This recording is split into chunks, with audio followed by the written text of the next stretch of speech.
Welcome you to go on a learning journey with me. We have two books for your learning enjoyment. Our first book is The Priesthood of the Dance.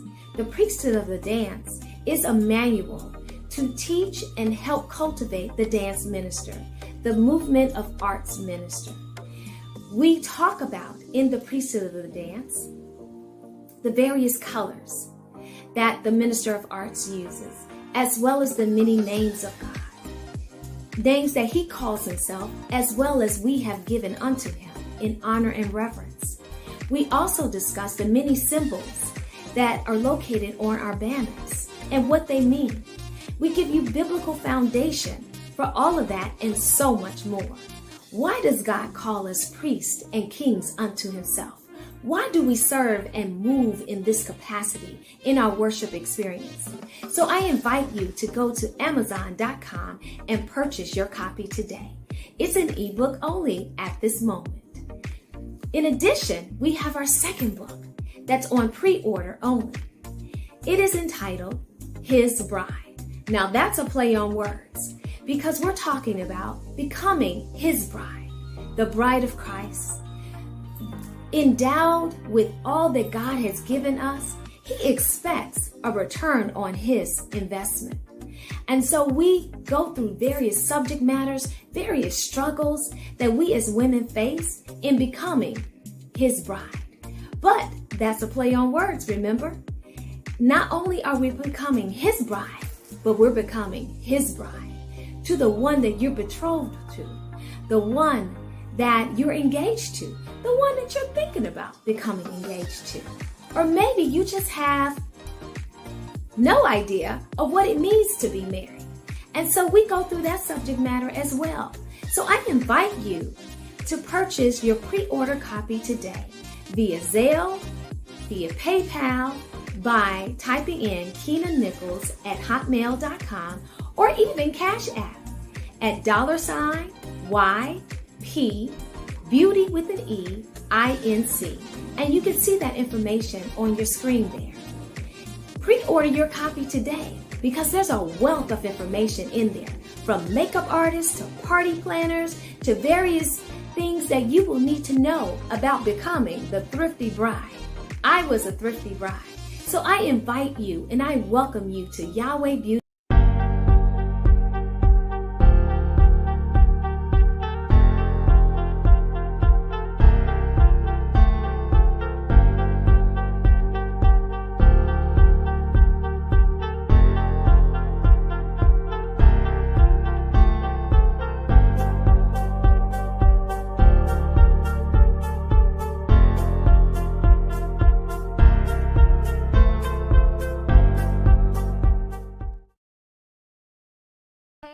Everybody. Hello. Everybody into the room. Let's get everybody into this room. Hey, I was about to say Dr. Khalid. All right, Dr. Khalid. And we have such wonderful guests today. I've been in great anticipation for a month and a half that this has been planned for this show, because it's just such a needed conversation. So I need you to share this. I need you to take your thick skin off and understand that the things that we're going to talk about are important and are now and are so vital to our everyday existence on this earth.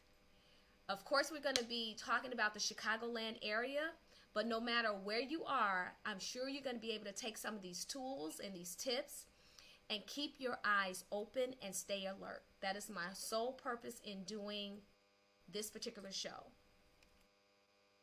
As many of you all know, this is His Bride's Intimate Conversations. And so we're going to delve in just a little bit deep, not real deep, but a little bit. And we've got wonderful experts on this line. And so I am not going to be doing most of this talking because I lend to the experts that are here. Nicole left us. Nicole, come on back. We need you, Nicole. And so I begin this conversation with the idea that it's happening in plain sight. Human and sex trafficking is happening in plain sight. That means your local grocery stores. That means the local Walmart. That means the park. That means your local schools. And unfortunately, that means some of your churches. And so what we will not do during this conversation is play nice and talk about nice. We're going to talk about it in a serious manner, in a way that is tangible and palatable to you as the viewer, but also as mothers, as fathers, as daughters, as sisters, as brothers, as just community people, just living day to day, day in, day out. Here's Nicole. We're going to bring her back. And so I'm going to introduce everyone. Hey, Nicole. I'm going to introduce everyone. And I'm going to let them give them an opportunity to further introduce themselves. But I preface this conversation that you don't look at anyone on this panel or anyone that you've come in contact with as if it's a them and not a we. And the reason why I say that, because I thought about one of my experiences from my youth. I didn't write about this in the book. Maybe I'll write about it in the next book or whatever. But I came in contact with a trafficker. Did not know he was a trafficker when we were in high school. Called myself dating. I don't even think my mama knew I was dating him. How about that? But I called myself dating. And I think it was maybe later in my 20s. I want to say mid-20s, because I had moved back to Chicago by then. Who comes across the news? The very person who I thought I was dating. And what was he discussing is the fact that he was now in federal prison for trafficking ladies from across Illinois to Michigan to Indiana. And he had been doing this for a while. So in the recesses of my mind, what does a while mean? Does that mean during the time that I call myself dating him? Because remind you, we're in high school, and I'm talking mid-20s when I see this news flash. I'm not going to give out any names, but there was no assumed names. It was his name, and I knew exactly who he was when I saw him on the news. And he was just as ornery and a matter of fact, and it was the girl's fault, and he didn't force nobody, and et cetera, et cetera, et cetera. But I thought about that thing, and I said, not me, but it could have. The could have frightened me enough. It frightened me enough to have conversations with all of my mentees. It frightened me enough to have conversations with even my baby girls. Like, okay, this is not what we want when you call yourself dating in secret, right? To be smarter, right? And I didn't think I was a dumb chick. I'm just gonna be transparent. Y'all know how we do on this conversation. I didn't think I was a dumb chick. In high school, I figured I was pretty smart. But obviously, let's call a spade a spade. I wasn't as smart as someone that probably had picked me out. Somebody with low self-esteem, somebody who had daddy issues, somebody who was looking for love in all the wrong places. You know that famous, and I don't own the rights to this song. but yeah. So I say that because you just don't know.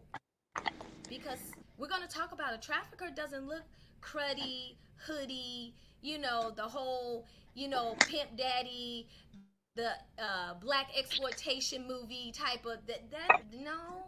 That ain't what we working with in the day of 2023. That's not the kind that we working with. We working with suits and ties and going to basketball games and going to the NFL and going to sitting at the seat at the boardroom tables.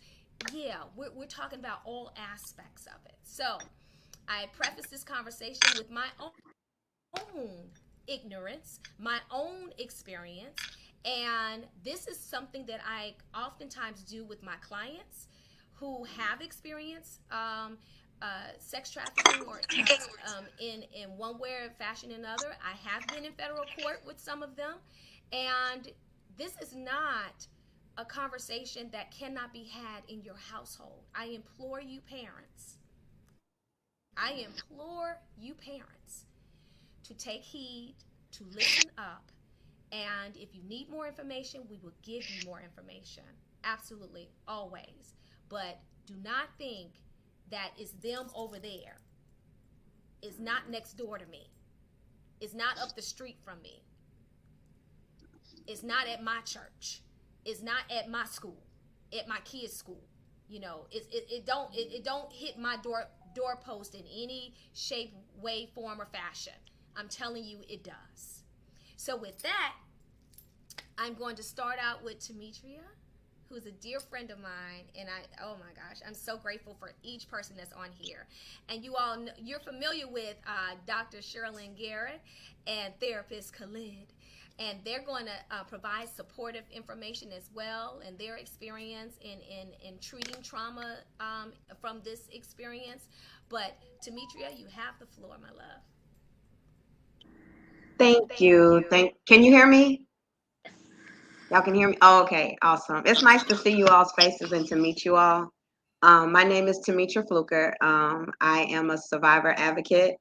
I work for an organization called Reclaim 13, where we work with the local law enforcement and FBI to help rescue girls from sex trafficking. I work in a safe house with the girls, and the ages range from 11 up to 18.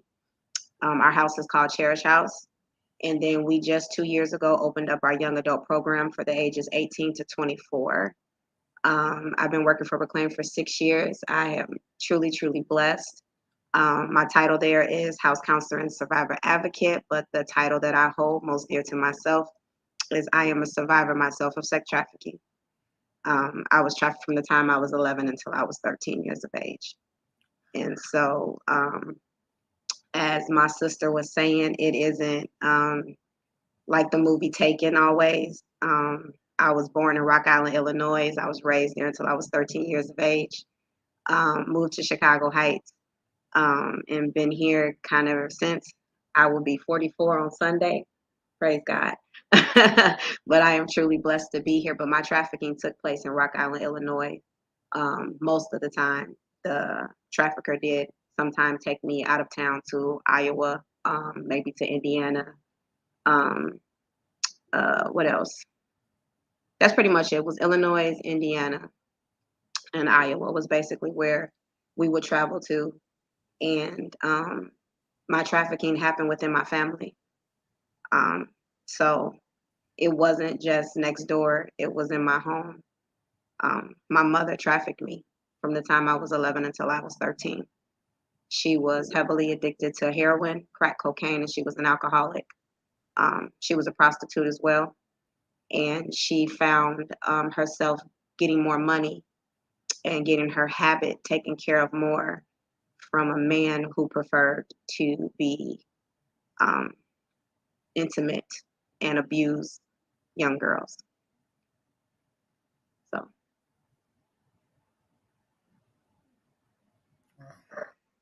Thank you, Tamitra, for telling just what we gonna call that, a dot of your story.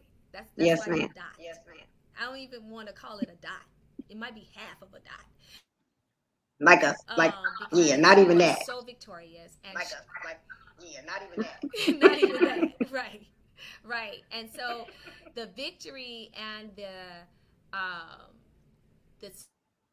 survivorship, but just the victorious nature of your life is just an amazing story. And I appreciate and value so much that you're coming on here to share it with our viewers. Amen. I'm just so excited. And then I have my dear friend, colleague, I consider her a colleague, Nicole Ellis, who often works with youth that are happen to be wards of the state, but often works with youth who have experienced the same thing that Tamitra was talking about, and other types as well. So Nicole, go ahead, introduce yourself. Hi, everybody. I'm Nicole Ellis, and I've been working with children licensed with the state of Illinois since 2021. I'm also licensed in the state of Texas. Um, Work a lot with children abused, neglected, and exploited. Most of my work with exploitation has been in the state of Texas, where there was a lot going across and back before over the borders. Um, they have a whole system down there that they're fighting. It's really bad. Like you guys said, you guys talked about Illinois and Illinois having the child trafficking, human trafficking. It's really difficult for the people to catch up with all the kids that have been trafficked, with all the information that's been given. So I just want you guys to know that I'm on a live broadcast. Sorry. It's my nephew. I'm sorry. He didn't know I was on a live broadcast. So I just wanted to share that information, and I'm excited to come on here. Like she said, uh, uh, Dr. Arnold, I called all the time, Attorney Arnold, shares information with us about the law. And I try to, when she calls my name, I try to be there to have information to share with the youth. I've never been trafficked, but the last human trafficking event that I had, it was with uh, Attorney Arnold, and she had me speaking to some youth, inner city youth, um, in the neighborhood of, I won't say where the neighborhood is then, but you wouldn't expect it. There were some youth that live next to a park, and there's a lot of Mostly West Side. trafficking. Mm-hmm. Next to a park, and there Yeah, there was a lot of trafficking in this park that we may not be aware of. Um, and the kids were just sharing, opening up and sharing that information. So I just wanted you guys to know that, I have a lot of information about it. If you guys ever want to talk about it, I know Dr. Arnold, I always call her Dr. Arnold. Y'all have to forgive me. Attorney Arnold will, you know, reach out to me. So that's just what I do. Sorry. No problem. And before I delve in even further, Dr. Garrett or Khalid, did you want to chime in on from treatment or from a trauma-based perspective? Uh-oh. Khalid, you can go. Are you guys frozen or is it me? You guys Okay. frozen? All right. Good evening, everyone, and Am I Dr. frozen? All right. Good evening, everyone, and all right. Can you all hear me? Okay. First, housekeeping. Keen, I just sent you a text message. Folks were asking, they don't see a Facebook Live, so they wanted to tune in. Yeah, it's live on my page. It's live on my page. I just went to my page. Okay. All right. Can you put it on our page? If possible, can you put it on our page?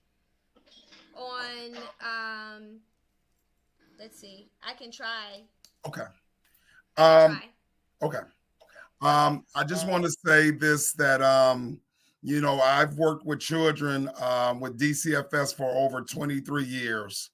And many of the children in DCFS were, victims of sexual abuse. And then in preparation for this forum tonight, I went on and looked on some stats, and they said that approximately 1 million children are sex trafficked every year. And folks, let's take that. Let's put that in context. So you have some small suburbs or small towns that don't even have a population of 1 million people. So imagine 1 million children every year, right? And let's look at 5 years. So that's 5 million babies being sex trafficked. We have to take this serious. And I wonder, us folks who live in the city, do we really pay attention, or are we concerned about our kids being abducted and put into sex trafficking, right? Because we don't tend to really think about it or dwell in. So I'm glad we have this forum tonight to make folks aware, right? And to say we got to be careful, because if I'm a perpetrator, right? If I'm a trafficker, right? And I think no one is paying attention, right? Especially with Black kids, right? Or kids of color, right? And, if Becky Kozlowski gets kidnapped, man, some eyes are going to be there. But if a little Tamika Johnson gets kidnapped at 10 years old, is someone going to pay attention? So that's my client. Those are my victims right there, So we got to get educated, and we got to be really proactive about this, because it's an epidemic. It's an epidemic, hands down. I just wanted to start with that initially. Yeah, and I totally agree, Khalid. It I think of it like the underbelly. So I took a class, and Dr. Garrett, did you want to say? I'm sorry, there was some connection issues. I don't know if it No, was on my end. Go ahead, no. Dr. Garrett. Oh, I was going to say, very similar to Khalid, I've had a 25-year history with working with children who are abused and neglected. And this is part of something that we really do not spend a lot of time talking about. We talk about the abuse that occurs, but we don't talk about this part of the abuse. And I definitely agree that we don't talk about when little Susie Johnson gets abused. We don't know where she is. She didn't show up. How many people are out looking for her? The young ladies that are missing, and there are a ton of young ladies all over that are missing, and nobody is talking about them. Nobody's looking for them the way that they should be. It's of concern to me. And being from Texas, I'm also licensed in Texas, Nicole. I know that there's a huge issue, and Huge. people are really not spending the time discussing it, because we know it's the border, and people on all over the border and sex trafficking these young ladies. My family's there. I worry about my nieces often because they're right near the border. And then also here in Illinois, this because we are the transportation hub. So you can come here, go many places, and people are not noticed. We are visible but invisible. And so those are things that are of concern. And so I'm glad we're having this conversation. Absolutely. Thank you, Dr. Garrett, for that. I didn't want to get too far off into the subject matter, but I did want Tamitra to talk about Reclaim 13. And I want to do that early before we get off into some deep conversation. Reclaim 13 is a wonderful organization. Cherish House is a wonderful place. Although some of my clients were not excited about coming there in years past, for a variety of reasons, had nothing to do with Reclaim 13. But there are organizations that I've connected with via email or that I've donated to, just because they're doing the work. They're what my friends call boots on the ground. They are boots on the ground. delving in, really working with this population of people, their daughters, their mothers, their sisters, their people. And so I also, and I'll probably redo the show again, I also try to get an organization that specifically works with males, right? Because that's an aspect that's not talked about either. Very rarely is it talked about, and so maybe for the second time we do this, we'll be able to get them on. I wasn't able to get them on for this time, and that's okay. But Tamitra, can you talk about Reclaim 13 and all the great work that you guys are doing, and you all have a special event that's coming up too, so I want to get that out there. Yeah. Absolutely. Can you guys hear me? Yes. Okay, awesome. So Reclaim 13, absolutely an amazing place.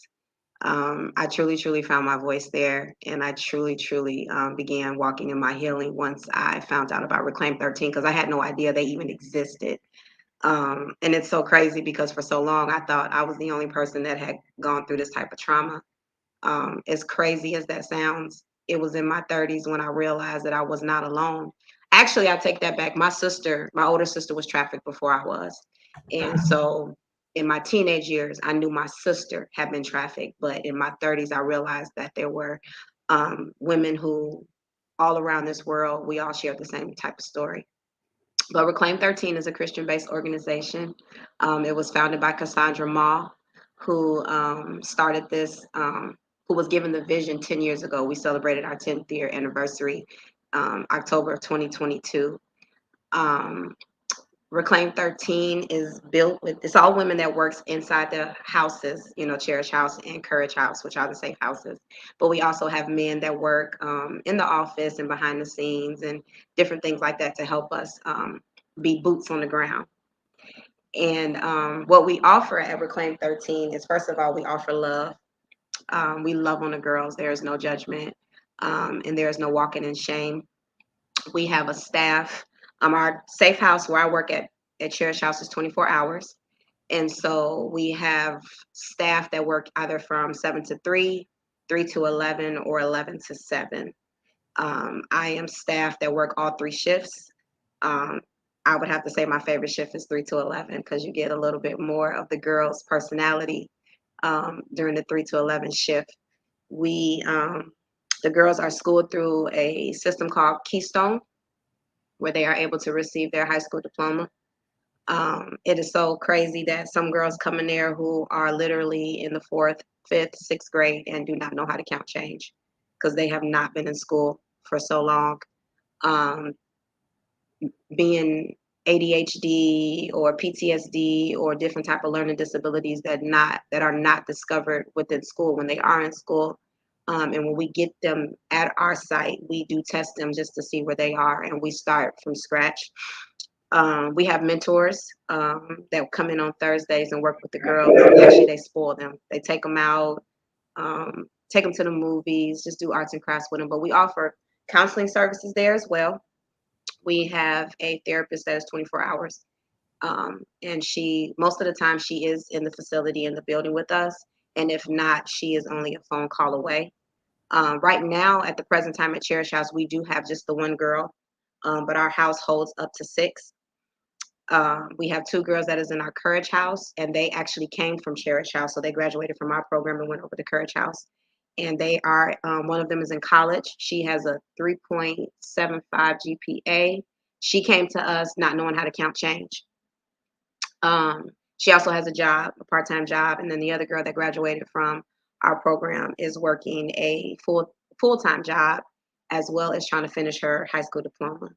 So we offer education services. We teach them life skills, how to cook, how to clean, how to balance checkbooks, how to open up checking accounts, how to dress for an interview, how proper etiquette. I mean, anything that you can think of, we do with the girls. We make sure that we allow them to be kids, be children. They come in a lot of the times feeling like they grown. They've been on their own, some of them, for so long, and they don't want to be told anything. You have to earn their trust when they first walk through the door. because their trust has been broken. A lot has been broken on the inside of them. And so those first couple of weeks is hard, but after they realize that what we are giving them is genuine, you truly, truly see the innocence. You truly, truly see the little girl, like you truly, truly see who they are on the inside once they are in a place that they realize that they're in a safe place. Um, what else do we do at Reclaim 13?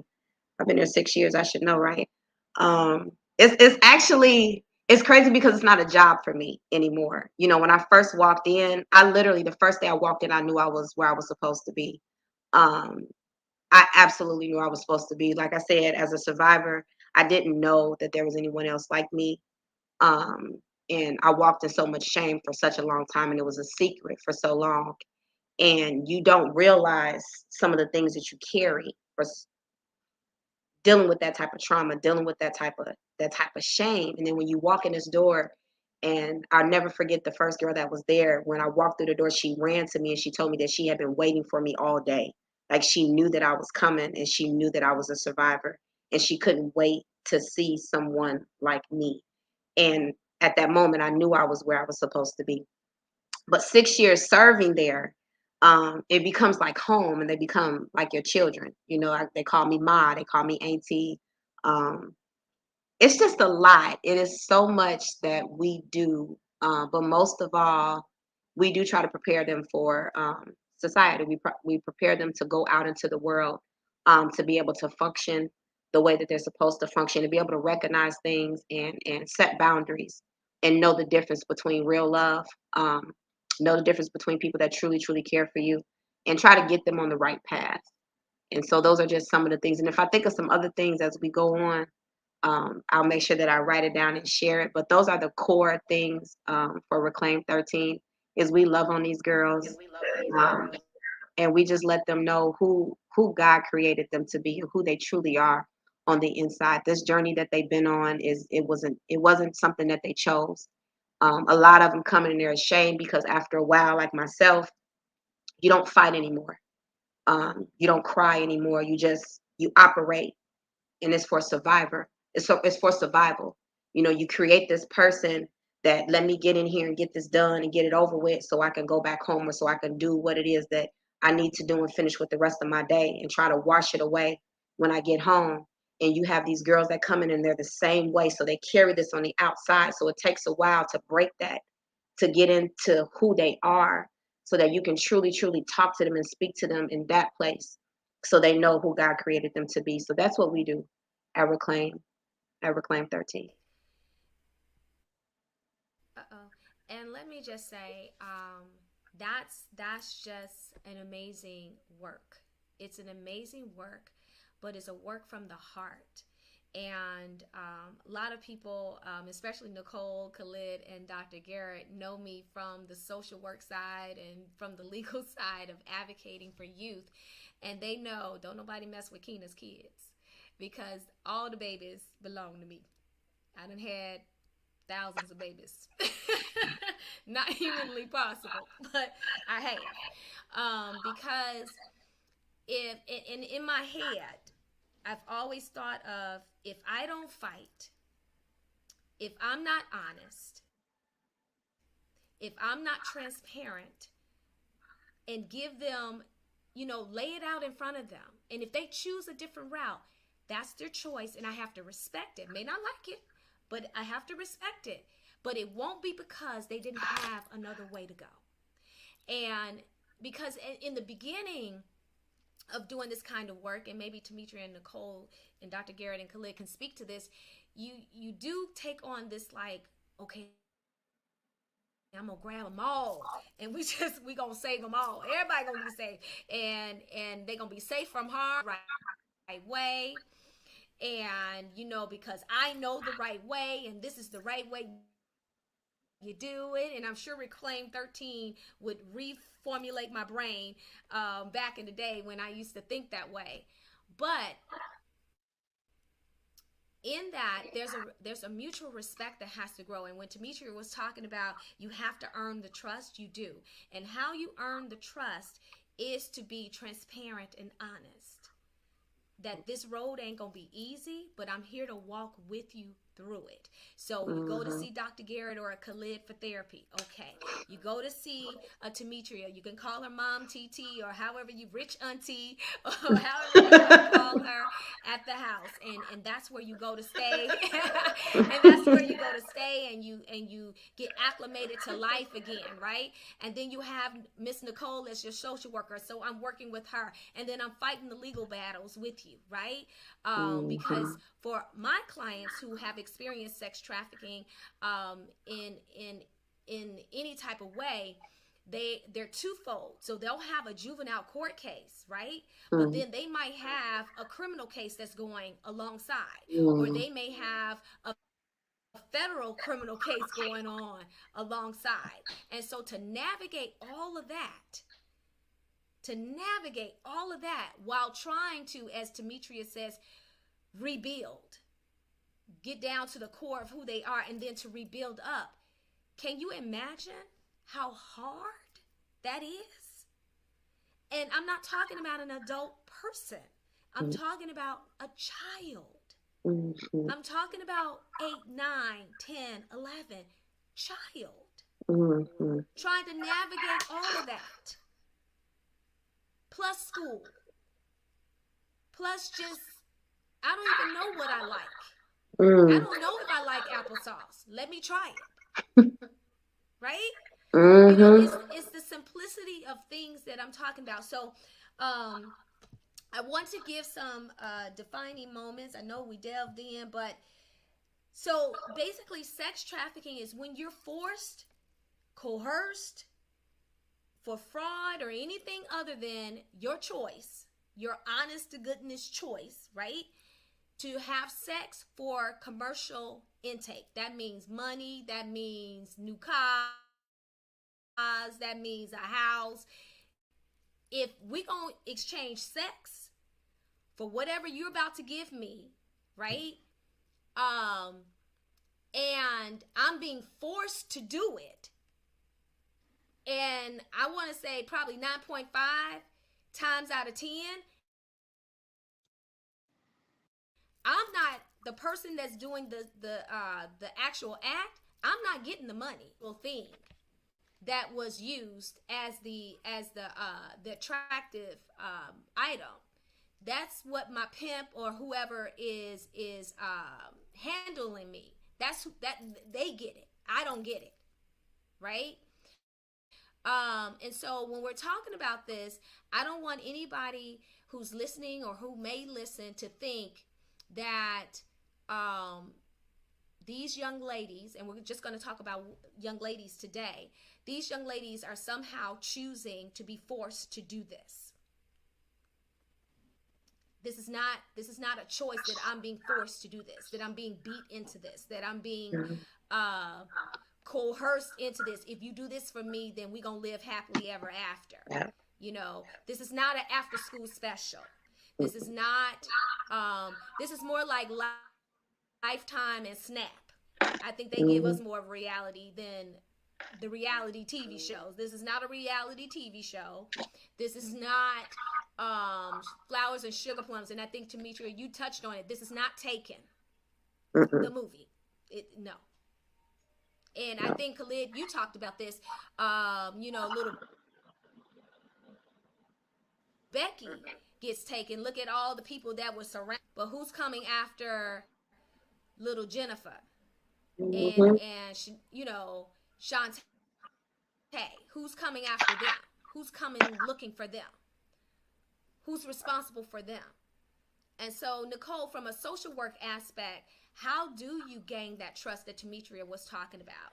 I know we're having connection issues for a specific reason because the enemy doesn't want us to have this conversation, but we're going to have this conversation anyhow. So, Nicole, if you can hear me, can you hear me? Yeah, Nicole? I can hear you. Can you hear me? Yeah, so. I don't know if it's connecting, if it's just on.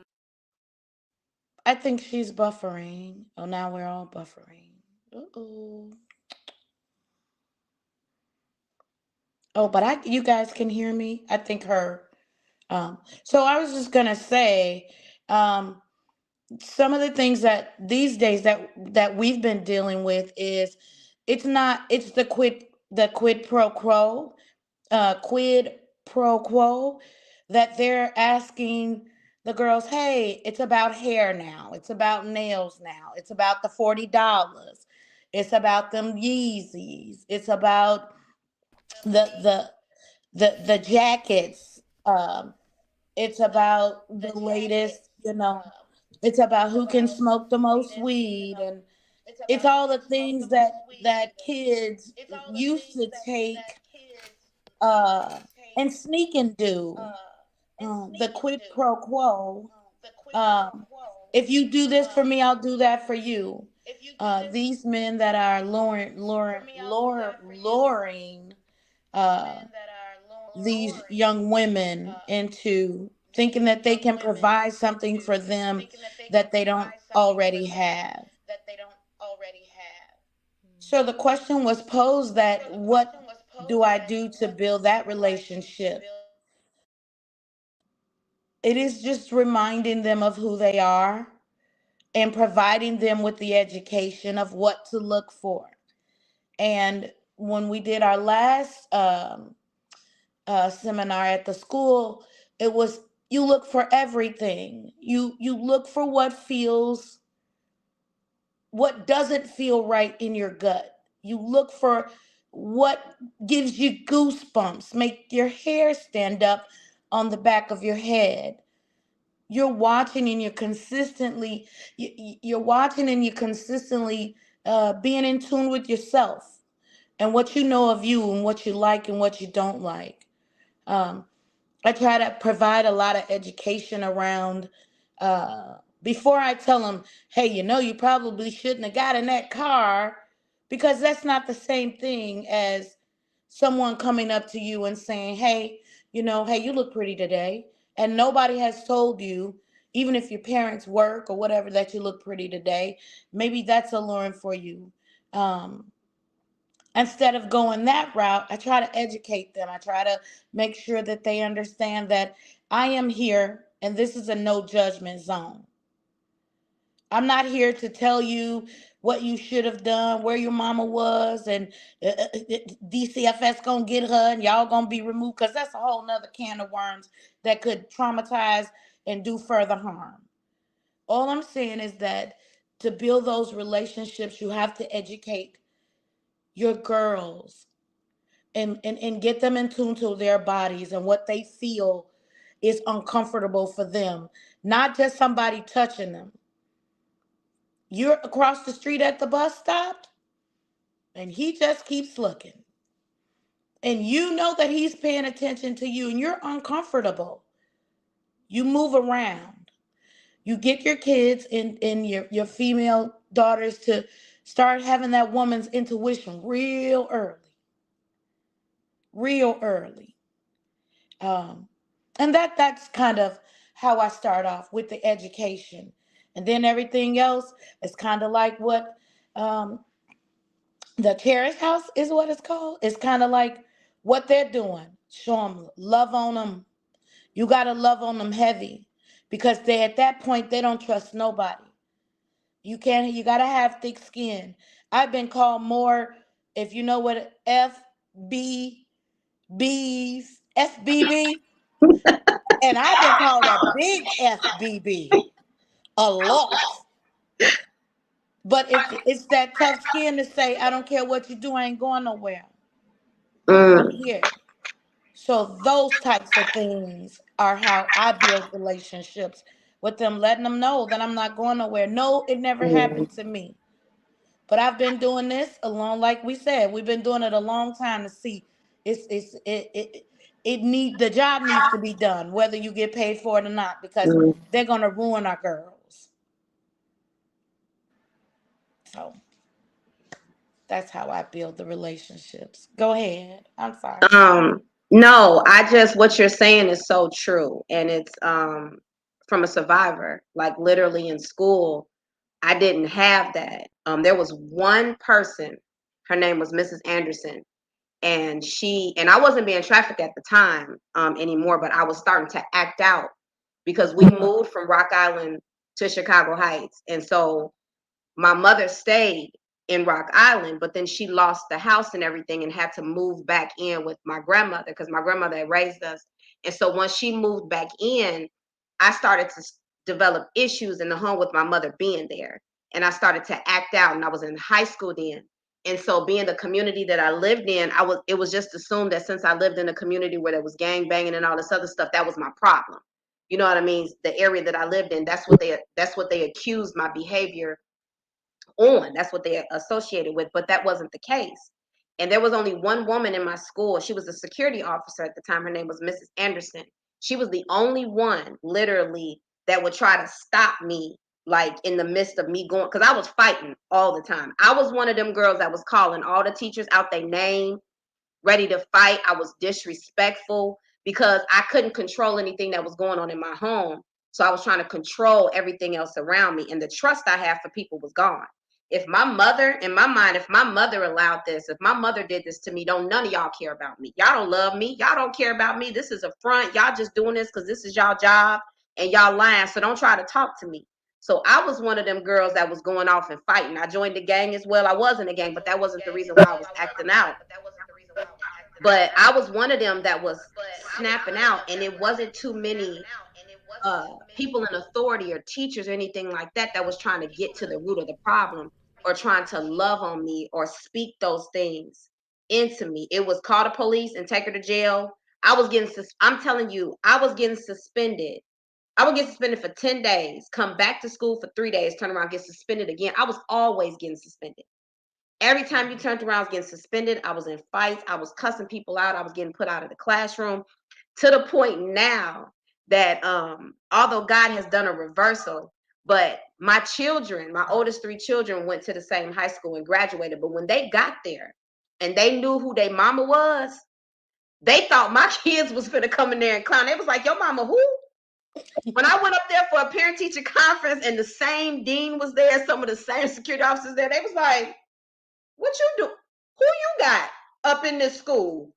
Because they didn't know. Now they know. And what's been a blessing is for the past 4 years, I've been going to the high school, talking to the Ladies of Progress, which is an after-school program for girls, to talk to them about sex trafficking and to educate them, because I'm also a trained facilitator in trying to help girls and adults recognize the signs and symptoms of girls that are being trafficked or possibly don't even know that they're in those situations. So now I go back to the school and do that, which is amazing. So God is faithful in all things, but you are so right on point when you say that they don't know the signs. And it takes someone to take the time to put all that other stuff aside. And it's us, but it's the anger, it's the shame, it's the pain that we going through, that you are the only ones that we can release it out on, because we know you're going to take it. You're going to take it, and then you still going to have your arms open back wide. And like I said, there was one person that did that, but that's the reason why I am the way that I am at the organization that I work at. And when I tell you, it's some of the therapists that are there, they often are like, "Why do the girls talk to you or tell you all of these things?" And it's so hard for them to open up to us, because for one, I come to them the way that I needed somebody to come to me. I understand you got to diagnose me and use all these other educational terms that I don't know, but in the beginning, I need you just to be a person. I need you just to listen. I need you just to listen. And that's it. Just listen to what I'm trying to tell you so I can get this pain out, so then you can help me heal. Then you can help me get past this trauma that I've been dealing with, because I don't even know sometimes that I'm about to do it.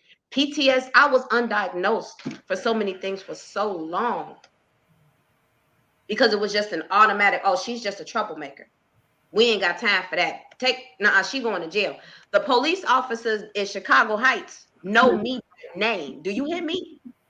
Mm-hmm. I literally, some years ago, my car broke down, and I'm gonna give it back. My car had broke down, and I had caught the bus, and the terminal is like maybe 4 blocks from my house, and I'm like, I'm not gonna catch another bus. I'm just gonna walk. So I'm walking down the street, and Officer Chuck, that's what I called him when I was in school. He's a sergeant now, and he was riding, he stopped his car and was like, "Fluker?" And I turned around, I said, "Hey, what's up, Chuck?" He was like, "Where you going?" I'm like, "I'm going home." He was like, "Get in this car, I'll take you home." So I got in the back, He turned around. He said, "What is you doing? Why you ain't get in the front?" I said, "Well, you know, this is my seat. I'm comfortable in the back. I'm used to being in the back. I don't even know how to operate to open up the front door. That's unforeign. That's foreign to me. I'm gonna sit in this back where I'm used to." And I was looking around. I said, "It's clean back here. It didn't used to be like this when I was back here all the time." But you know, that's me adding a little humor because God is good. But you are absolutely right. I just encourage you to keep doing. And for all of you all to keep doing what you're doing because we need you. Right. A little broken girl on the inside of me. I needed y'all. Tamitra, can I ask you a big favor? Yeah, absolutely. Because your presentation will make somebody who's not in our industry look like it was nothing because you're juvenile, you're jovial, you're happy. Yeah. Can you describe a day in the life of when you were 11 years old and it happened? Yeah. Or give a testimony of your victims? Okay.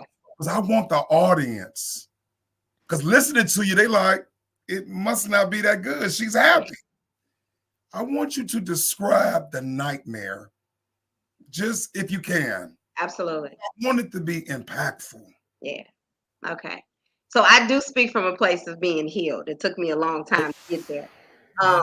And that was with a lot of therapy and Before, that's what I wanted to say. Do we want to give a check-in?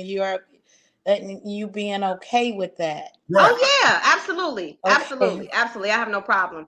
I can give a story of my own and then I can share one of the girls and it won't be long. Because my trafficking isn't as similar to some of the stories that I hear. My mother trafficked me from the time I was 11 until I was 13. But she only trafficked me to one person. And the man that I was trafficked to was a man of wealth. And the reason why I knew this is because every time he would pick us up, he was always in some expensive car. I would say that. Trans Am, Corvette. A lot of the times it was a limousine that he would pick me and my mother up in. But how it began was my mother would tell me that we got to go for a walk. And when she told me the walk that we had to take, I knew what the walk was. And we would take a walk, and at a potential time, he would pull up, we would get into the car, and we would go to a hotel. It was always a hotel. I've never been to his house. It was always different hotels, whether it was in, like I said, Rock Island, Illinois, East Moline, Davenport. I was taken to Iowa one time, and that was for 3 days. I was 13. I was 12 at the time that happened. Mine's was a little in depth. There was things that he liked as far as from a little girl and from a woman. And so there was things that I had to do when I got into the hotel room. The first time I didn't know what was going to happen. I just thought I was taking a walk with my mom, and then he pulled up and I thought he was giving us a ride. I thought this man, as my mom said, it was a friend of hers, and he was giving us a ride somewhere. So my first time I had no idea what was going on. But when I got there, and I was told that I had to take my clothes off and stuff, it was one of the scariest, confusing times as a little girl because my mom was there. And so I didn't understand why you're trying to convince me. It's a lot of manipulation in it as well as a little girl, as a child. My mother told me that it was something that she needed me to do. I needed to help her do this. And I want her to stay home. My mother was gone quite a bit. My grandmother raised us. So my mom would leave, and sometimes she'd be gone for a week. Sometimes she'd be gone for months. Sometimes she'd just be gone for days. Sometimes she'd be gone and she'd be in jail. We didn't even know she was in jail until we got a phone call. And so I was the one, as crazy as it is, I was the one that always wanted my mama to stay home. I didn't realize why my sister strayed away from my mother. There was a time when there was so much love in the family with my older sister, and then my sister started to act different, and I didn't know why. You know what I mean? It hadn't gotten to me yet. And so I always wanted my mom to stay home. Whenever she left, I would be begging her, "Mom, please don't go," because I didn't know when I was going to see her again. And so when we got to the room, that was what it was. "Don't you want me to stay home? If you If you do this, I don't have to leave. I don't have to go anywhere. And that's the reason why I did it the first time. And when it was over with, I cried. I cried for a long time. And I hid in the closet. Actually, I stayed in the bathroom. The closet was the second time. I was in the bathroom and my mom came in, and what she said was, you can't tell anybody. Because if you do, they'll take you away. They're going to take you're going to take you and your siblings away, and you're going to be in foster care. You ain't never going to see us. You're not going to see each other. You guys are going to be pulled apart. You ain't going to have your siblings with you. And then she said, I'm going to go to jail. I'm going to go to jail. I'm going to go to jail for a long time. And I didn't want that to happen. And then it started to become, well, people are going to think you nasty, you dirty. And it was the first time that my mother had called me a whore, a prostitute. I did not even know that it was trafficking until 6 years ago, 6.5 years ago. And that's how I found out about Reclaim. I had just joined New Faith Baptist Church International with the Reverend Dr. Trinell Felder and Alexis Felder. And I had just joined, and I'm a minister of movement, but I'm also always involved in church. And so I wanted to find another place to serve. And then I wanted prayer partners, and I wanted accountability partners and women. And so since I knew that First Lady would know all the women, I set up an appointment with her. And when I met with her and she gave me all these names, we had like 35 more minutes to talk, and she wanted to get to know me. And she recognized in asking me a bunch of questions that I didn't talk about my mom a lot. I talked about my grandmother. And so then she was like, she thought my mom was deceased. She was like, are your parents still alive? And I said, well, my father's deceased, but my mother is still alive. She was like, oh, you don't really talk about her. And Reverend Alexis Felder is like straight to the point. I didn't realize that until that day. She don't sugarcoat anything. And at that time, I was in therapy. I was in counseling. And she was like, well, if you don't want to talk about it, it's okay. And I was like, no, I'm all right. And I was like, well, I said, me and my mom don't have a good relationship. I said, my mother prostituted me. That's what I said. My mother prostituted me. And after we talked about it, and she asked me where I was in my healing and all of that, and she told me about Reclaim. And she said, well, sweetie, before you leave out of here, she said, I need you to understand that you weren't prostituted, baby. You were trafficked. That was the first time that I had heard that term used, because from 13 until 30, I'm gonna be 44 up until what's the math? 6 from 4. Y'all help me out. 34. I don't know. Y'all help me out. Wherever that was, 6 years ago, I called myself a prostitute. That's what I said, because that's what my mother called me. And that's why I walked in shame and I didn't say anything, because I thought I was a prostitute. 13 into my 30s, in my brain, to myself, every day, I was a prostitute, because that's what my mother said I was. And so that's a teeny bit of my story, as far as my first time. It's deep, and I wouldn't want to, because some of the things that I had to do is it's real crazy for a young girl. And let me let you know this. My mom never left the room. That's one thing I need people to understand with my story. My mother never left the room. She didn't take me to a hotel and close the door and leave out. No, my mother stayed in the same room that I was in with this man.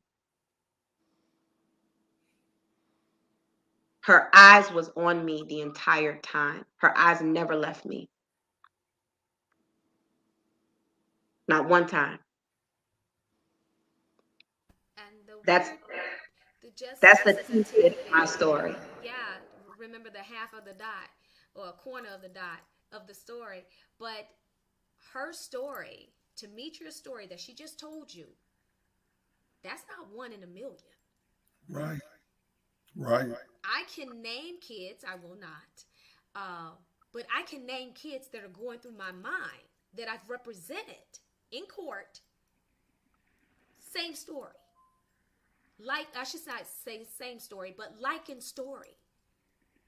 Mom knew what was happening. Mom knew. Dad knew what was happening. Grandma knew what was happening. Like the idea that is stranger danger outside of your household, y'all need to kick that to the curb. The idea that it's not minister so-and-so, pastor so-and-so, first lady so-and-so, sister so-and-so, kick that out the door. This is 2023. And if there's a dollar attachment, Tamitra, if you can mute, I don't know, I'm hearing some feedback. I had to maneuver around my home to try to get this signal, because what's not happening is we are having this conversation. So the enemy just need to go take several seats somewhere, because we's having this conversation. That's how important it is. And this is 2023, and I need people to fully understand and embrace. Keep your eyes open. So thank you, Khalid and Dr. Garrett and Tamitra and Nicole, for keeping the conversation going as these technical difficulties we're having. But this is just odd, not surprising, but odd that we would have this much fight, because it's such a subject that's the underbelly. And what I was going to say earlier is I took a class during COVID, right? Like, I didn't have nothing better to do in the shelter in but take a class, right? So I took a class, always learning. And I took a class at Harvard. Yep, I bought a sweatshirt. I took a class and passed at Harvard, but it was on human trafficking from a global perspective. Let me give you some ideas. The United States of America has not signed, and as recent as 3 years ago when I took this class, the treaty amongst nations who we would consider not as industrialized and affluent as the United States is. These nations have signed a treaty that they will not allow their children to be done in this manner. Not human, not sex, not labor, nothing, no kind of trafficking. And do you know the United States has not signed? Put a pin in that. The United States has not signed the treaty with these other nations that are considered underdeveloped, right? We United States, we big bad, right? We mama jammas, right? We big bad daddies, right? At the United States level. And we don't even want to do something as simple as sign a treaty, sign an agreement, sign something that makes us accountable for the behaviors that are happening on our soil. So we won't even go to the subject matter of being trafficked across United States borders. I'm just talking about across the street. I'm just talking about, as Tamitra talking about, East Moline. I'm just talking about Decatur, which is up the road, 45 minutes away. Let's just deal with the state of Illinois, let alone the big, huge state of Texas. And they're dealing with border crises. We won't sign a treaty to make sure that our children are not part of that. Why? I'll give you the why. Because it's an underbelly currency that the United States feasts off of. When you have porn that is millions, billions of dollars of industry, when you have websites, billions of dollars of industry, when you have emojis, and maybe at the next time we do this, I'll have my friend who's a detective in the state of California, and this is her specialty area. When I can look at emojis and people's emojis and things that they write on Facebook, I'm not even dealing with TikTok, Instagram, LinkedIn, or anything else. Let's just deal with Facebook. And I can see the combination of the conversation in emojis that we just overlook. Oh, that's so cute. No, they're having a whole conversation with the bananas and the dollar signs and the sad faces, the happy faces. I mean, it's a whole nother conversation when you're talking about the emoji conversation that happens in plain sight on Facebook. So when you look at your children's Facebook pages and you're like, oh, they just playing, look at what they doing, oh, that's cute, oh, that don't mean nothing, that ain't no big deal. I'm sorry, yes ma'am, it is. And I'll give you this example. Oh yes, Dr. Garrett, go ahead, sweetie, go ahead. With my, I can't even stop. I'm sorry. That just brought up something for me. With the young ladies that I work with, oftentimes, even my young ladies at church, I would say, let me see your phone. And I'd wait till we got in the middle of church service so they wouldn't think of anything. I'm just looking through your phone because I wanted to see what kind of messages I would see. I did the same thing to my child. And I'm like, why are you looking at my phone? Because I need to see the messages with those emojis that are current in your phone. And of course, they had their own language. And I'm like, so this is the conversation you're having. Okay. So I didn't make a big deal out of it. I would wait till we got out of service and then we'd have a conversation because, of course, they know a lot more than we do. And I would say, especially the kids that we work with every day, I would have them teach me. And it was impactful because I cared enough to know. And my son says to me often, you're pretty smart to be a mom. I was like, well, thank you. And the thing is these kids are teaching you too much. And I'm like, I have to learn. Since you won't teach me, I have to ask my other people to teach me. And so it was very helpful to be able to have the conversations for our youth at church.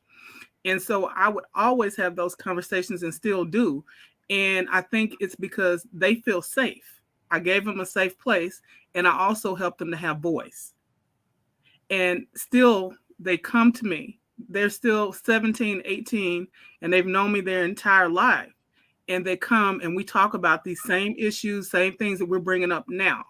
And I think when I hear them able to speak up for themselves, then I know that I've done the right thing. And they're able to say when they're feeling uncomfortable, and they're able to talk about people that really creep them out. And what are the things that I should do? What are the things that I should say? And also about this part of the emojis, if they get something that's inappropriate, how they feel about it, who can they talk to? If they can't talk to their mom or their dad, then they have somebody that they can come to. And I've always made it my business to be that person. And so I'm glad, I'm so thankful, Tamitra, that you're talking about your experiences and that you are so brave to share. And even you're coming from a healed place, but I'm so thankful that you shared that because they can hear it and they see you as the next best you. And so that's the great thing. But I encourage parents to do what Dr. Arnold is talking about. Look in the phone, look at the emojis, look at the things that are right in front of your face that are going on. And part of me also is really big on the internet. I always search. I'm like a detective. That was my major, right? So I'm always searching things out. And when I would track down one of my kids, I'm looking at what they're saying and what they're not saying, right? They would figure out that the adults were onto their Facebook pages and they get another Facebook page. Well, by the time you're finding that Facebook page, they're onto another page. So it would go on and on. And so I'm taking a look and trying to see what they're doing, what they're saying without me having to reprimand and all those kinds of things. It's just that I'm interested in what it is that's going on around you. And so that's always the perspective that I come from. Yeah, that is so essential. And I want to give this example of something that I did. Didn't even know that I was doing it. And I really don't know if this person is involved in trafficking. So that's not what I'm saying. I'm just saying I'm giving this example because I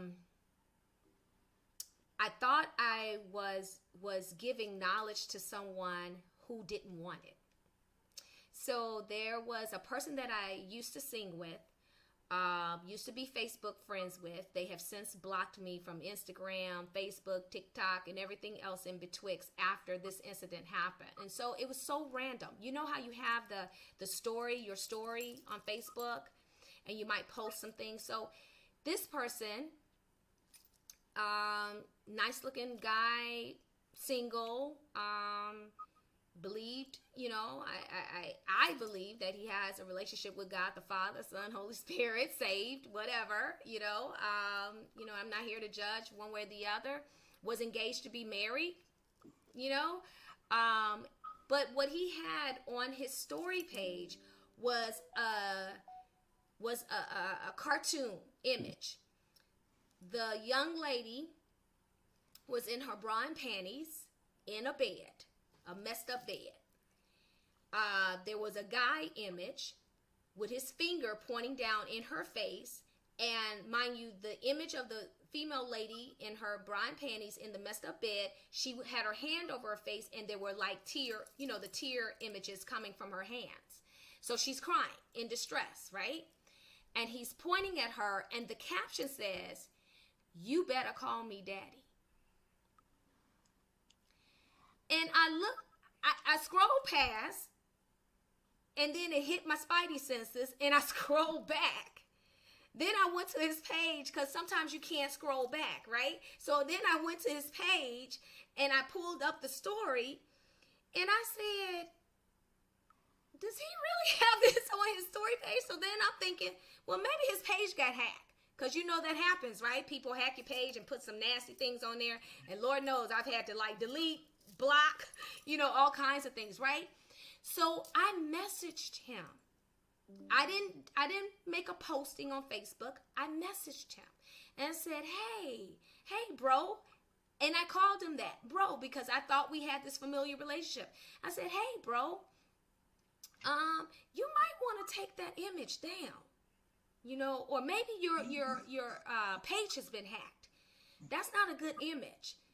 And it hit my trafficked spidey senses, because I know that's one of the phrasings that is used, that you call your pimp or your handler daddy, because you enter, or they try to create this daddy-daughter relationship, and so this form of submission unto the daddy figure or the God figure, that you quid pro quo, that Nicole talked about earlier, and what Tamitra hit on the head of what her mom said to her. You got to do this for me, because then this will happen if you do this for me, and if you don't do this for me, then this will happen. That whole type of emotional manipulation. And do you know, I won't say what he has said to me. I wish I had kept the picture, because I wanted you all to see the imagery that he had on his page. He immediately blocked me. Immediately. I was so taken back. Now, this is a person that's in church. This is a person that sings gospel music. This is a person that hits the mic. This is a person that has a decent voice. Nice looking gentleman. I would have not said in a gazillion years that he would not have respected enough for him to say, you know what? This is my business. That's not what I meant by that. No, I got the very opposite. And blocked. That spoke volumes to me, number one.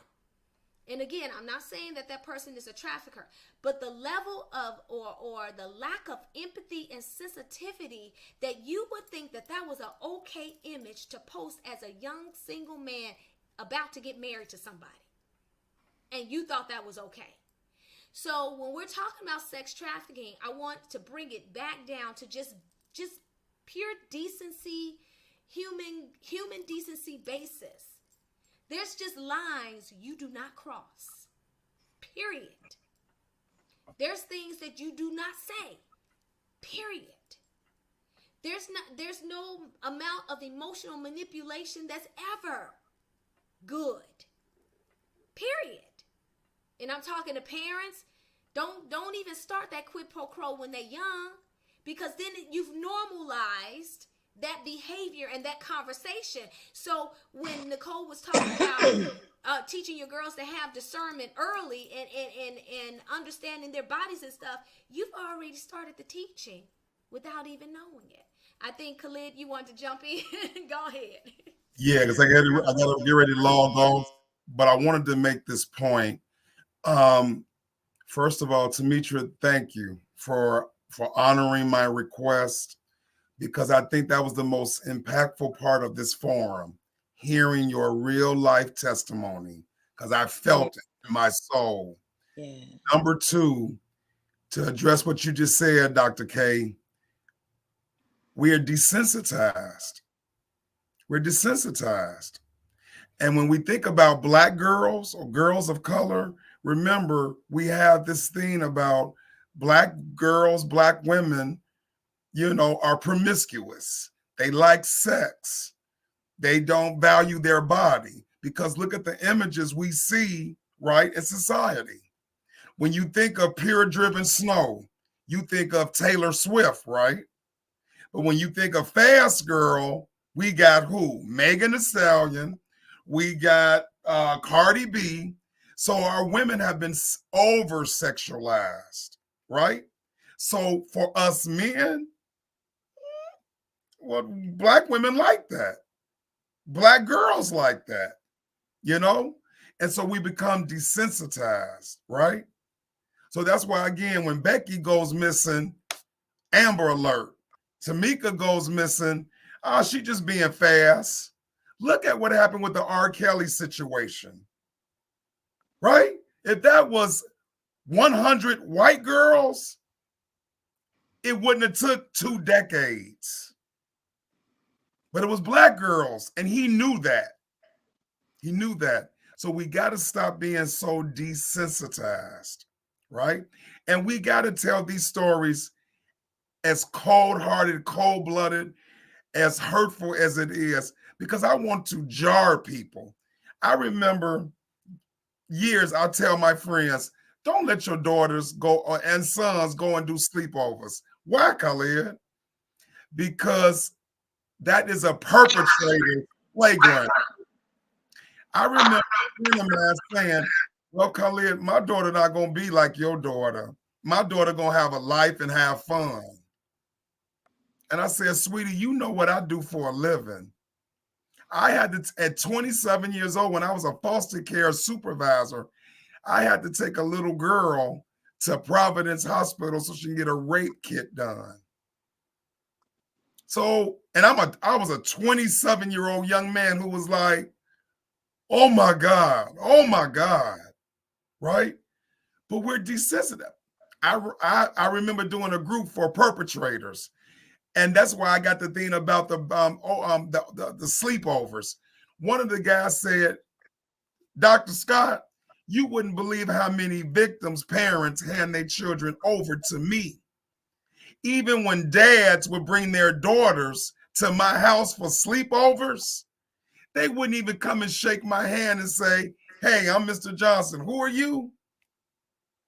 Ain't nowhere in the world I'm going to let my daughter go into somebody's house and I know a man is there. So guys, we got a long way to go, because again, we're desensitized and perpetrators know that. So it's like vampires. Remember, the thing is, because people don't believe we exist, that's why we keep able to do what we do. These are vampires out here, and we got to take this serious. Thank you, Dr. I keep calling him Dr. Khalid, Garrett, Dr. Garrett. We're gonna have to get him in school. We're gonna round him up and put him in school. We're gonna take care of that. We're gonna take care of that. You wanted to say something? Thanks, Khalid. If you have to go, I appreciate you, bro. Dr. Garrett. I was just going to say he's absolutely correct. I do not believe in sleepovers for that reason. And I always was chastised because you wouldn't let your child. I'm like, I know what I work with every single day. Absolutely not. So one of the other things that I think is so important is, again, I believe you said this, Tamitra or Nicole, is following your gut. So I talk to anybody that can hear me about following their gut. Your gut tells you everything. I teach the clinicians that I'm teaching to become counselors, follow your gut. Your gut will not lead you wrong. I tell them, because I was a victim myself of abuse, that I can look at someone, and if I get in the room with them and they make the hair on my arm stand up, that's the person that I need to stay the furthest away from, because I know what it felt like. And the girls that I've worked with that were in care, some of them are grown women now.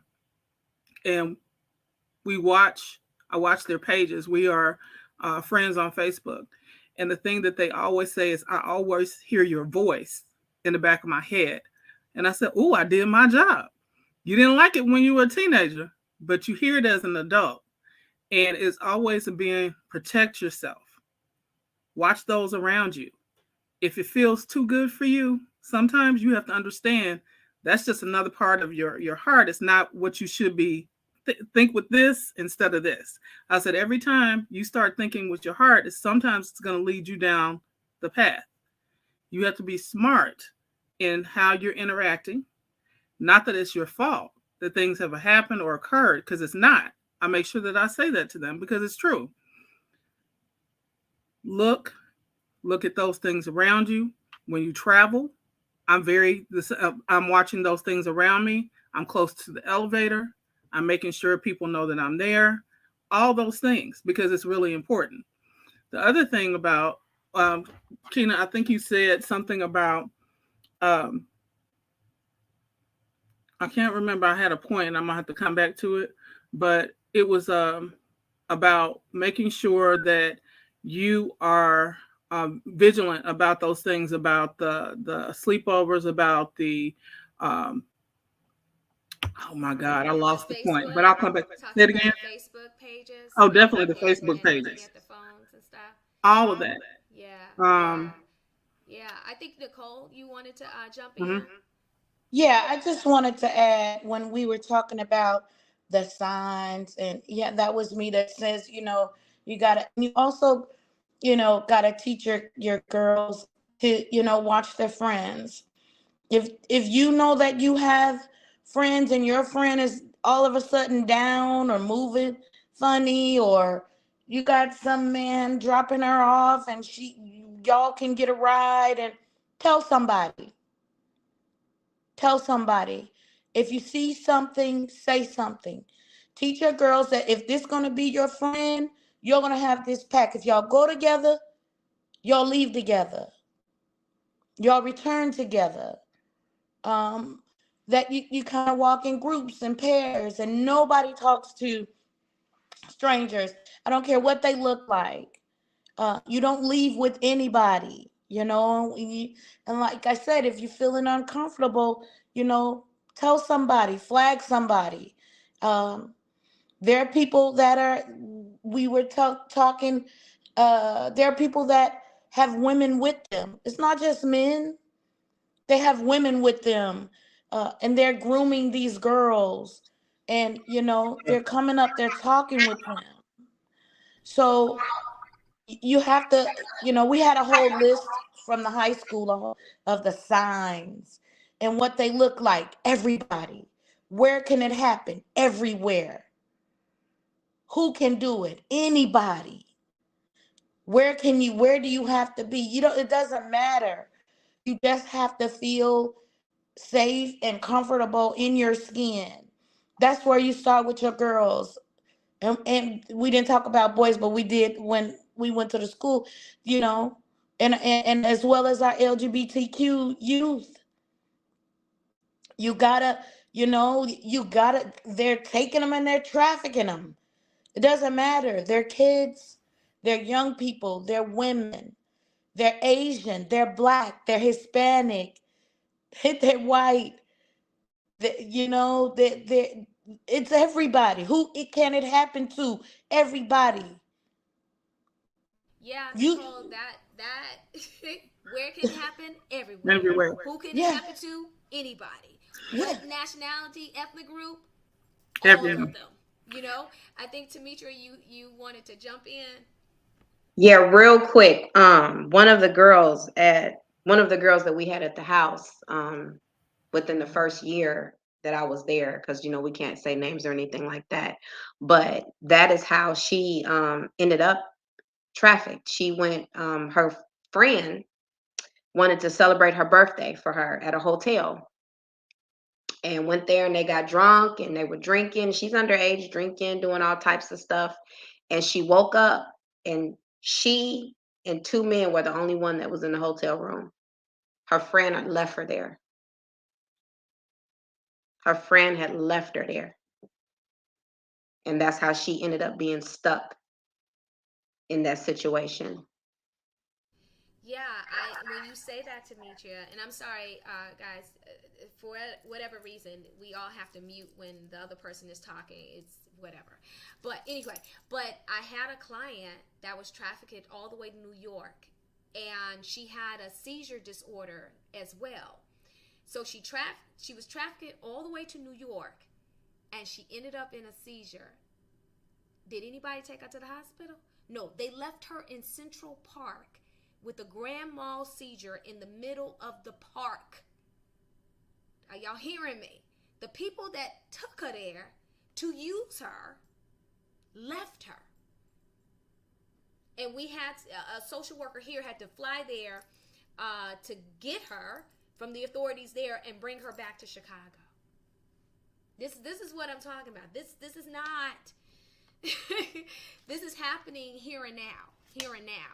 And, I wanted to apologize for not that I can control any of this airway stuff, but I know what it was. So that's why I went off screen quite a bit and let them continue on with the conversation, because what wasn't happening was I was going to go into warfare on this end.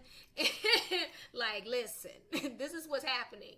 You need to go have several seats and leave this here alone, because this is what's happening. And so this just implores me and tells me that I need to do it again. Maybe, in my mind, I was saying that we would do it twice this year, but maybe 3 times, one for the Father, Son, and Holy Spirit. Maybe we'll do it that way. Because, wow. I mean, the wealth of information that you all provided, from the therapeutic, from the honesty and transparency of Tamitra's story, and the stories Nicole shared, and the stories that I gave, the desensitizing of our spidey senses, just living in America, and how America has turned its back on its own children because it gets paid from it. It gets paid from it. There's an underbelly market for it. When you have to have sweeps at the NFL, what is that? The Super Bowl. When they have sweeps at the Super Bowl and they're trafficking young people at the Super Bowl, how much are those tickets? Thousands and thousands of dollars. How much are those hotel rooms? Thousands and thousands of dollars. So these are not people without means. This is not hood rat nation that's happening. That's the Super Bowl. And they've done sweeps after sweeps after sweeps. And these idiots continue to do the stupid stuff so they can get caught up and then have to tell their wives. And tell their husbands, the madams, okay? So, Miss Garrett, Dr. Garrett, you wanted to say something? I remember what I was going to say, and what you just said is so true and so very important, and it's crucial because we do not talk about it. And one of the young ladies I remember the most, I saw her and her grandmother, and her grandmother was the person that also got her involved with her. So she trafficked her to another state, to a wealthy individual. And I can't say, of course, what the position was, but this person was flying her out, flying the grandmother out, and just waiting on the day that she turned 18, and had the audacity to actually call in, give their name, sit in on a meeting, did not care that I knew who he was, and said, when she turns 18, I'm going to move her here to where I am because I want to be with her. And I sat and watched her just grin. He'd pay the cell phone bills, buy her whatever she wanted, and grandmother was okay with it. And so I sat, and that's always stuck with me. That, again, family can be your worst enemy. One of the things that I also think about is that when your kids tell you that they don't like someone and they don't feel comfortable with someone, listen. The other thing is, I do not have my kids hug somebody that they don't feel comfortable. Do not have them sit in their laps. Come on. Do Yes. not. That's what I wanted to say. That it was right on the tip of my tongue, and when you started talking, it came back. I do not do that. I do not, and I tell parents, if the kid tells you something, listen. Kids should be seen, they should be heard, and they should be believed. So when they tell you that, listen to them. Oh, that's your uncle. I don't care if it's your uncle, your auntie, your cousin, your play cousin, whoever it is. If they get a bad feeling, do not force them into hugging, kissing them on the cheek, any of those things.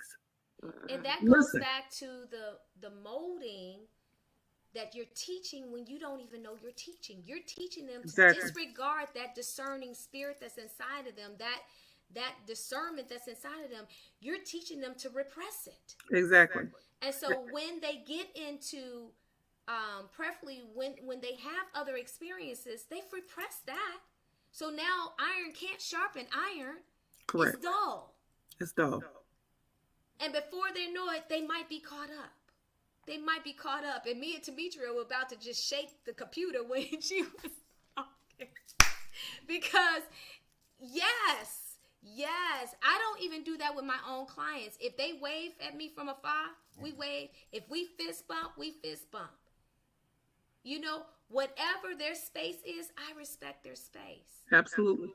And as parents and godparents and TTs and uncles and stuff, respect your children's, your nieces and your nephews. Respect their space. Respect their space.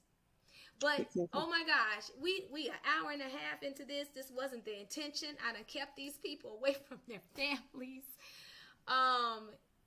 Yeah. We got to do this again. But so many pointers. So, Tamitra, can you give not the email, the website address for reclaim.com? I mean, I'm saying reclaim.com, but you say it right. It's okay. No, it is, the website is reclaim13.org. And you can log on, you can learn more about what we do, who we are, ways to get involved, to advocate. We are looking for mentors all the time, to come in and love on our girls, spend time with them, or even if you can't devote that day, you know, we have fundraisers that come up that we look for people to serve on the committee. But just any kind of way you can to come on in and advocate and get on board with us, get your boots to the ground. Just like us, be some of the women and men on the front line that choose to advocate and give these girls and boys a voice that they don't think that they have. A lot of them don't even try anymore because they've been stuck in it for so long, and it's been so many things that has failed them. Systems have failed them, their parents, loved ones, people that they trust, that they used to trust, have failed them, so they don't look at it the same. But I've come to realize that true love, God's love, you know, we love on them, and just being consistent in who we are and showing them that we truly, truly believe in them and that they matter and that their voice matters. It does bring them back to life, and it brings healing to them. And so any way that you can help and support, we definitely. If you're uncomfortable, and I just want to say this, and she didn't say it, but I'm going to say it. If you're uncomfortable and you're not ready to be boots on the ground, you're not ready to learn or anything like that, but you got some extra coins. Come on. I was getting there. Because we do. Say it, I'm going to say it. Yeah, we do take donations. Coins, you know, you can log on. Starbucks for the whole year, for a whole month or whatever, and donate it. You know, give up your Dunkin' Donuts for a little while. Donate it. You know, let that be your fasting. You know, you don't shop for a minute and donate. Listen. You don't buy that favorite pair of shoes. You donate it. You hear what I'm saying? Do that on their website as well. Yeah, we do have a. Yeah, the Go girls, ahead. we do have a wish list on there too, so you can go on the website and see some of the things that the girls want. And you can donate that there. Also, too, you can donate cards, gift cards. Our girls love Dunkin' Donuts, Starbucks. They love Subway, anything you could think, Target, whatever it is that you want to donate. We use all of it for the girls, and they absolutely love and appreciate it. I've also been charged to let you all know that we have an art show coming up, which Yes, is please mention April. that. Yeah, it's April the 24th. It is an art show by survivors of abuse and exploitation. So it is at the Arbitrium, which is in Lyle, the Mortem Arbitrium in Lyle, Illinois. It's the 24th Sunday from 10 to 4. And all the artwork, all the music that you'll hear, the movement, all the displays of voices are from survivors. So if you have time, it'll also be live too. And you can get that link once you go onto the website. They'll put the link on the day before so you can be able to have it. And then at 10 o'clock, you can log on and see everything that goes on. And it's free. There's no charge if you do have time to go up there for a couple of hours or an hour or so. But if you can't make it, we would love for you to tune in live to not just our girls at our house, but from people all over the world, survivors from all over, And send in yes, stuff. and if you decide to do first fruit, Mm. the biblical first fruit, and you decided I'm not a part of a church, I don't know where to give my first fruit to. Reclaim 13 will gladly accept your first fruit, because the thing is, let's just be real. It takes money to support and to reclaim the lives that these youth have lost to darkness. It takes money. And that's the reality of it. And so this is not a fundraising event that I'm doing. I guess I just turned into a fundraiser right quick. But but I want you all to understand that this is good ground and good soil. This is not because some organizations I have donated to, and then I stopped donating because when I start asking questions, people didn't have answers. No, you can't have my coin. I can send it somewhere else. But this is good ground and good soil, and so I implore you to reach out, connect, see where you fit. You have skills, you have giftings, you have talents, and of course you got to get training, you got to get screened and all those things. Just recently I was certified as a crisis counselor for Salvation Army Stop It program. So I will be manning the hotline very soon. And I'm very excited, and I did it for education purposes, and I didn't do it because I was doing this forum. I had decided to do this forum before I even found out that they had a training session coming up. It was something that I've always wanted to do, was to be trained, to have the skill set, to understand, so that I can service my clients that I serve now and that I shall serve. Unfortunately, there shall be some more that will come forth, so that I can do better by them. Right?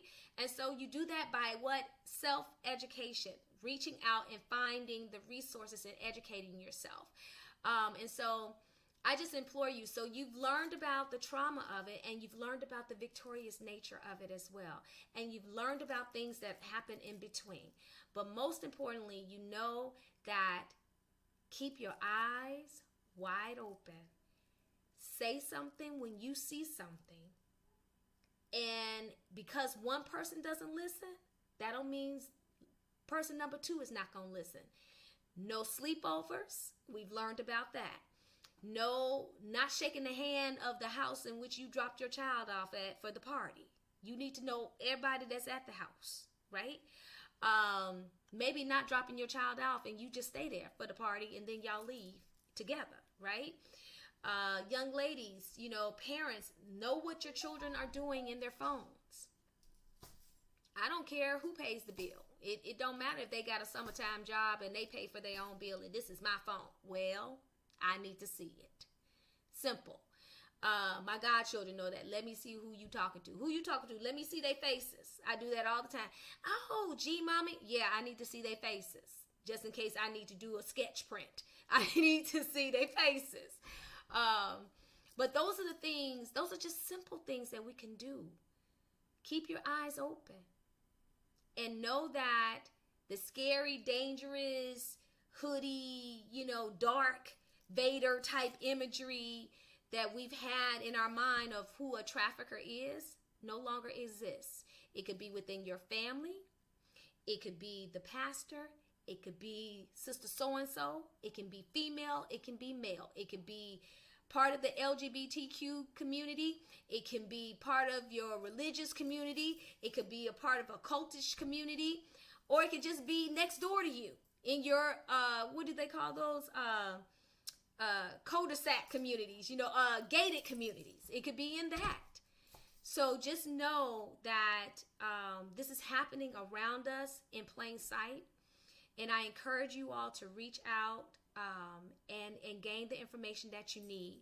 Gain the information that you need so that you can become educated yourself and to do better. So I'm going to let our guests have the last words. Nicole, you done signed in twice. I don't know which one to let go of. I'll remove that one.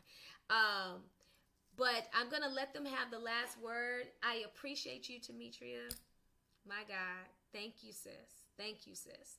Thank you, Dr. Garrett, as always. Thank you to, I call him Dr. Khalid, for being on as well. And Nicole, thank you for offering, your services, and reach out to Nicole Ellis if you want more information and things that she can provide. Tamitra is welcoming that. But I want to give them the last word, and we're going to be out of here until we do this again. I bid each one of you all farewell and blessings to all. I think Nicole had to go, but that's okay. Dr. Garrett and Tamitra, either way. Tamitra, you have to go. You have to go. You want me to go first? Oh, okay. Well, Keena, thank you so much for reaching out and asking me to do this. It's been a long time coming, not just to have this conversation, but to be this voice.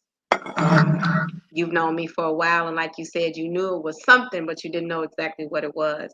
And I think that's the biggest thing for me with victims of abuse and victims of trauma.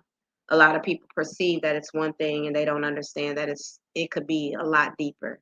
And so until we have the therapy and the resources and the support and the love, a lot of us stay quiet for a long time. And so I just thank you for providing me this opportunity to be able to share and to be a voice for the voiceless. So thank you. I ain't no punk, so I ain't crying. Okay, go ahead, Dr. Garrett. She's probably crying, and so am I. Both of us can be. We come off hard, but we have our feelings and our emotions. And Tamitra, I really genuinely thank you for sharing your story and those of the young ladies that you work with. Who better to do it? I always say that God gives us sometimes the toughest battles, but he knows who he's giving them to, because at the end of the day, we're the people that have to tell the stories and continue to work. So keep doing what you're doing. And of course, we can drop off some cards and some things so these young ladies can go to Target and whatever it is they need to do. I will work towards that goal. And then also, I just want to say again, my last thing is always remember that children should be seen, heard, and believed. Thank you, Dr. Garrett. Nicole, did you have any last words that you want to say today? Yes, thank you. I'm having a little technical difficulty at the end there, but this has been most certainly a blessing for me. I continue to work under the auspices of DCFS daily, seeing it daily. I am so excited, Dr. Keena. And I just want y'all to know, she has always been a pistol for them kids. You do not. Nicole. You do not play with Attorney Arnold Them wasn't the kids. last words you was supposed to say. You do not play with Attorney Arnold kids. She will straighten you straight out. And I have learned so much from her throughout the years, and I remember. So I'm so excited. She doesn't know. Like, I'd be so excited. Oh, he called. I'm gone. Because I know it's going to be something that's edifying. I know that's going to be something that uplifting. I know it's going to help somebody, and I know it's going to put some nuggets back into my basket to say, hey, you can do more. You can say more. You can love more. You can try harder. So I'm excited about that. The work is sad and sorrow. It's going to be like that, but somebody got to do it. It has been a pleasure to meet you, Tamitria, and you, Dr. Garrett. To know another African American sister with the doctor behind her name. So I'm winning. I'm winning today in y'all's presence. I am winning. I'm so excited and elated that she keeps giving me these opportunities like I'm something. So I am excited to be in y'all's presence. And thank you so much, Dr. Arnold. Thank you. You are not supposed to. That's my GAL, y'all. You do not play with Keena's kids. You do not. We still have today some stuff. You do not. Oh my God. Okay, we're about to end this. I can't believe y'all went there. And Dr. Garrett, you know what? Tamitra, don't you listen. Don't you listen. Keena, Dr. Keena, she knows it's the truth. She knows it's the truth. Tamitra, don't let her fool you. Anybody that gets in the way of Dr. Keena in Arnold, related Did you to say in Arnold? uh-huh, related to these children, Listen. they meet Mama Bear In stilettos. in stilettos. Well, yeah, we're gonna wear our stilettos now. We're gonna wear them. Yes, As she stands on your neck about her children. Listen, I just firmly believe, that, yeah, the work is sorrowful and it has all these elements, but God implores certain people and endows certain people to do a certain thing. And I didn't know this was my certain thing. And I'm 26 years into this certain thing being uncertain that this is my certain thing. And my husband always tells me, I don't know why you trying to. You gonna be calling asking about the children, so just keep the case. Just keep the case. What are you doing? I'm like, but no, it's just too much. I'm gonna give it over here. I ain't gonna And it's just something about that righteous indignation that rises up in me when I know that you think less of this human being because they didn't have what you have. That whole status and economic isms and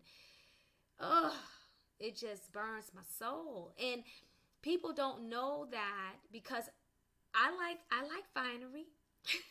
I like nice clothes. I like nice shoes. And I gives them away too, but I like some. But they are human beings. Tamitra was a child. Somebody should have went past the anger and the cussing. I get cussed out daily. I just, whatever. You when you get finished cussing out, you call me tomorrow, okay? And then we'll try it again. Because my feelings used to get hurt very initially, like Nicole said. My feelings used to get hurt. And then I was like, but that's not them. That's that hurt and anger that Tamitra talked about. That's what that is. And to some of my survivors, no, they didn't do everything right. They didn't have the tools to do everything right. But I'm still friends with them to this day. And they've been emancipated. They got to be 25, 26 now. Because they knew if they came to me, I was going to give it to them straight. No chaser. That was it. Straight, no chaser. Don't come and ask me the question if you don't want it straight and no chaser. And they still come to me straight and no chaser. And so I say that, and they done went off on a whole nother world that I live in and work in. But thank you, Tamitra, from the depths of my soul. Thank you. I bless God for having met you, having danced alongside you, sang and you was dancing. We done done all in the midst of ministry. But I bless God for your victory. And I bless God that you are on the other side of healing, being able to foster and being that bridge. That's what a minister is, by the way, is a bridge for somebody else to what? Crossover. And so I appreciate you and Dr. Garrett, the therapeutic resource that you are, from your hearts, from her depth of her tinky toe soul. That is Dr. Garrett, right? And Nicole, you know, you are somebody because you come from a place of transparency. Like, no, that ain't what we doing. We gonna do this the right way. We're not gonna do this at all. You know, and she has had to grow up some parents, right? Some parents had to be growed it up. And yep, I said growed it up in order to become better parents to their children. If we gonna do this return home thing, ain't that right, Nicole? If we gonna do it, we're gonna do it right. That's the only way I do it. You Right. say you want it, make me know it. Make me know. I ain't going nowhere. Right. And so with that, we're going to end. We will do this again. I don't know when. We'll figure it out. But we've got to have more of this conversation. And I appreciate God for putting that burning sensation down in my spirit. I can't remember what set it off, but something in the news set it off. And it burned, and I said, I need to do a show on that. But I didn't write about it in the book. It don't matter. But you did, and then God brought it back to my remembrance. What I said at the beginning of this session about my diverted experience, because that wasn't my portion. And what could have happened. What could have happened. And the could have is what burned me. And so, thank you. I bid you all farewell. Have a good evening, everyone. Share, and share again. Sorry about the technical difficulties, but we know it's all good. We're going to do it again, though. And we're going to keep the fight. So, thank you all. Bless you all. And have a good night. Thank you all. Good night. Thank you all so much. Good night, everybody. Good night, everybody. Good night. Good night.